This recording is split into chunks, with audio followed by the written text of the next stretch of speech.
Hello and welcome. I am Gimba Umar. Tonight, for the second time, Inspector General of Police fails to honor summons by the Senate. Senate President describes action as threat to democracy.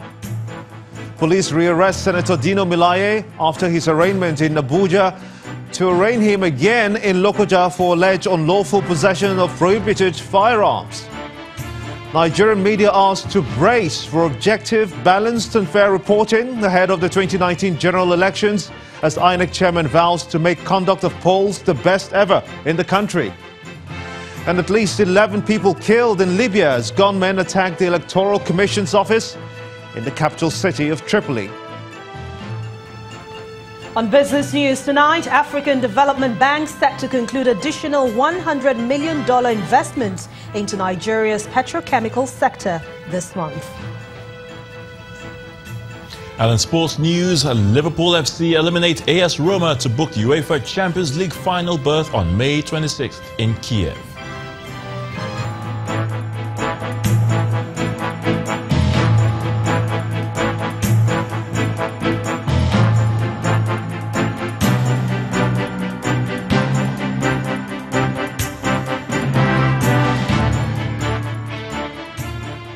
We begin tonight from the National Assembly, where the Inspector General of Police, Ibrahim Idris, today failed to heed the summons to appear before the Senate.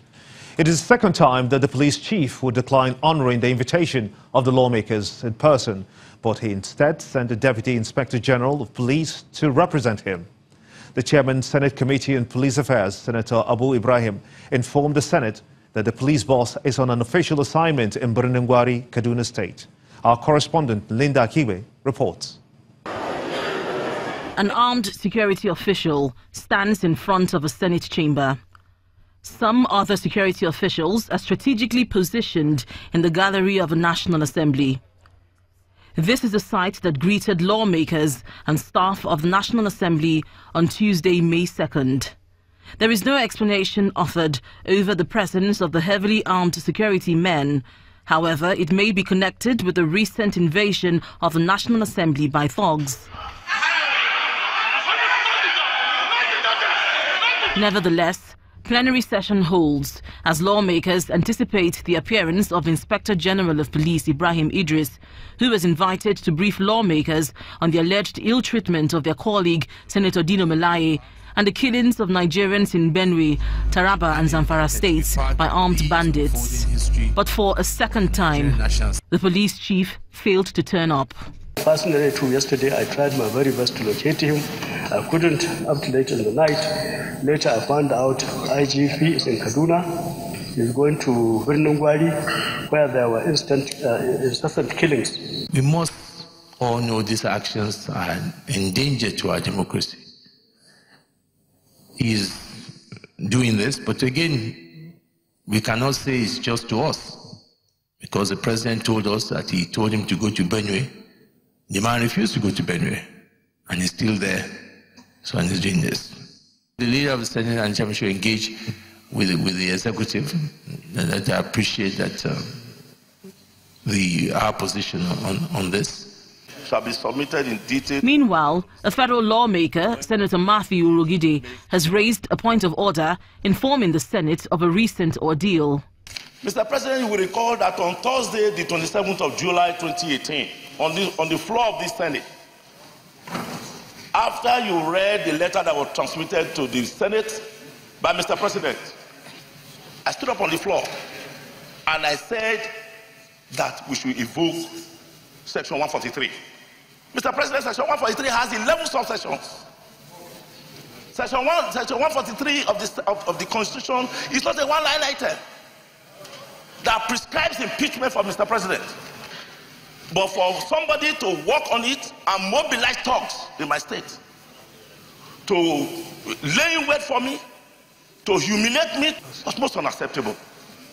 After the debate, the Senate directed its Committee on Police Affairs to liaise with the Edo State Commission of Police on the alleged molestation of Senator Urugide and report back to the Senate. Linda Akibe, Channels Television News. Meanwhile, the police today arraigned Senator Dino Melaye at the magistrate court in Abuja over his recent attempt to escape from the police custody while he was being taken to Lokoja, the Kogi state capital, for questioning. Senator Melaye is accused of intentionally breaking the side windscreen of the police vehicle conveying him before escaping through the help of his brother Samuel and his lawyer. In the charge sheet obtained by Channels Television, the police is also accusing the senator of attempting to kill himself and also implicate the police force. The prosecution counsel, Alex Zion, demanded for a trial date, but the counsel representing Melaye persuaded the court to hear his application for bail. He argued that since the crime for which the senator is being accused of is not a capital offence under the law, the defendant is entitled to bail, a plea which the prosecution counsel blatantly opposed. The magistrate, however, upheld the argument of Dino's lawyer and granted the senator bail to the tune of 90 million naira with two sureties in like sum. Senator Melaye is being tried over his alleged complicity in the supply of arms to some political thugs in Kwara State. Meanwhile, police authorities have explained that the lawmaker was rearrested in order for him to answer questions regarding the allegations of criminal conspiracy and unlawful possession of prohibited firearms filed in a court of competent jurisdiction in Lokoja, for which he will be arraigned without further delay. And still on judicial matters, the trial of former National Security Advisor Colonel Sambo Dasuki in the alleged diversion of $2.1 billion arms fund is facing a fresh delay as the federal government has filed 32 count amended charges against him and 3 others. The filing of the amended charges is coming almost 3 years after the federal government arraigned the former NSA before the High Court in Abuja on an 18 count. In the amended charges, names of prominent politicians from the opposition party are listed as beneficiaries of the alleged diversion.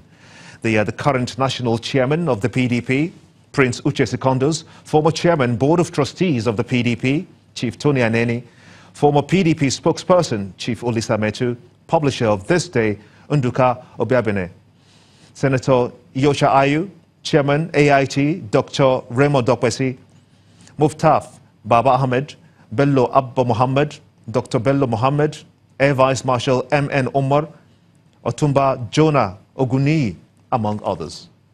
Apart from filing new charges with fresh names, a new twist was also introduced into the trial by government as a key defendant in the matter. Salisu Shuaibu, who was a former Director of Finance and Supply in the Office of the National Security Advisor under Colonel Sambo Dasuki, was dropped from the new charge.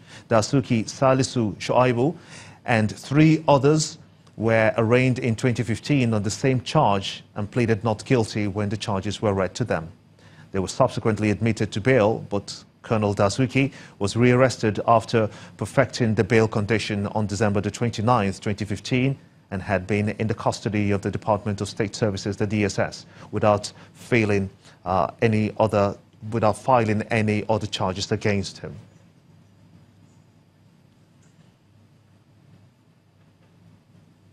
As the 2019 general elections approaches, the media is expected to play a pivotal role in ensuring an election that is free, fair, and devoid of hate speech. This is the position of the various speakers at the 69th General Assembly of the Broadcasting Organizations of Nigeria, BON, in Lagos. Correspondent Chris Helms reports. Please be seated. These are delegates from different parts of the country attending the 69th General Assembly of the Broadcasting Organizations of Nigeria, an independent, non-governmental umbrella association of all private, public, commercial and community electronic media houses in Nigeria. Without much ado, allow me to welcome the event begins with a charge from the organization's chairman, Mr. John Momo, on the need for broadcasters to be dispassionate in reporting as well as serve as medium of moderation in relaying information. Greater transparency and greater accountability are much needed in the current climate of misinformation, political lies, and widespread distrust. But, above all, the strength of the broadcaster's case to trust us not them, will lie in sharp, confident, fair reporting. A goodwill message from the Nigeria Broadcasting Commission highlights the broadcaster's role in forging national cohesion. While granting license to each and every broadcaster, there was an undertaking that the license shall be used to promote national interest, unity, and cohesion. And then the keynote address on the role of the media in the Nigerian electoral process is delivered by the chairman, Independent National Electoral Commission, Professor Mahmoud Yakubu. It is the sacred responsibility of the media to provide avenues and opportunities for citizen participation, political inclusion, and empowerment. The media should avail voters of adequate information about the electoral process and informed analysis on policies, political parties, and their candidates to enable the citizens make informed choices. Furthermore, the INEC chairman highlights the role of elections in nation building. We are fully aware of the enormity of responsibilities on our shoulders in conducting elections. A well-conducted election is not only a recipe for order and good governance, but in many developing countries, it makes the difference between war and peace. In his address on hate speech and the Nigerian broadcast industry, another keynote speaker, veteran broadcaster, and a one-time Director General of the Nigerian Broadcasting Corporation, Dr. Christopher Kolade, acknowledges the difficulties in tackling the subject matter, but also adds reasons it must be dealt with. We know that if we want to live as our Constitution says, we the people of the Federal Republic of Nigeria, having firmly and solemnly resolved to live in unity and harmony, we know that hate speech will not let that happen. And yet that's what our Constitution wants us to do. And because we know this, we need to address the problem from its roots. With the talk session over, the State Governor, Akinwumi Ambode, ably represented by the Deputy Governor, Dr. Idiat Adebule, formally declares the General Assembly open. It is therefore my pleasure to declare the 69th General Assembly of the Broadcasting Association open, and I wish you fruitful deliberations. Activities move on to the plenary, where past, present and future events of the organization will be reviewed, including the election of new officials that will steer the affairs of Born further. Chris Ilems, Channels Television News. In part 2, after the break, we'll be examining further INEC's preparations ahead of the 2019 general elections. Plus, man dies after jumping off the 4th floor of the University College Hospital building in Ibadan, the Oyo State capital. Please stay with us.